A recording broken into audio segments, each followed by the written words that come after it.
What's up everyone, I'm here today to show you what's new on the game with this patch. Before going to the main thing on this patch that are the vehicle changes, let's check out first which other things this patch brought us. And there are good news. Ownership stakes can no longer be placed inside of rocks or other geometry, meaning that the game will give players that abused glitches a hard time. But that's okay because they suck anyway. Besides of some more bug fixes, the small square foundation volume scale was corrected, and now it will take a proper amount of damage, since previously it was taking way too much damage. Explosions now apply heat to players in range, meaning that you will be on fire if you are close enough to one explosion. The ban manager, add ban and remove ban have been made public so they can be used by Oxide mods. If you own a server, don't forget to update it. You don't have to wipe your server, but it is recommended.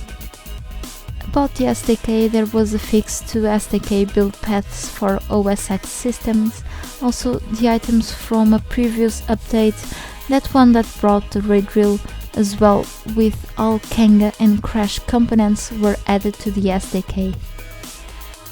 Now the vehicle news. The new dirt bike Kanga was added. Vehicle brake lights now brighten when braking, so let's check this out at night.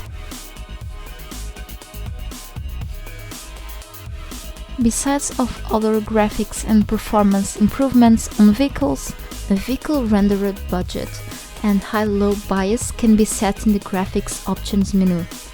This will give massive performance gains around stockpile vehicles. If you have an older or low-end computer, lower the budget.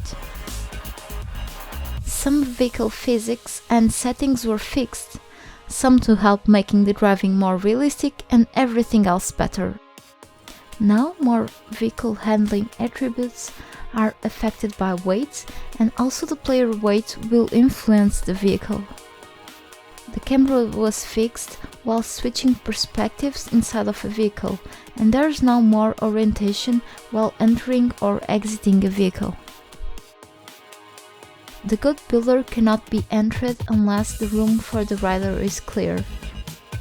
Vehicles can now have animated suspension and steering armatures. Vehicles now pass explosion damage onto their passengers. A crash system was added, and when crashing, the player will enter in an uncontrollable physics capsule and tumbles around until they eventually stop. And after stopping, the player will get up if he's safe, but if he's not safe, he will be able to crawl around into a safe location using the movement keys. The player will suffer damage and possibly broken legs when changing velocity too fast, like being stopped by hitting things. The events of crashing from exiting a high-speed vehicle, also called bail crashes, were added to all vehicles. And that's all for now, thanks for watching and have fun!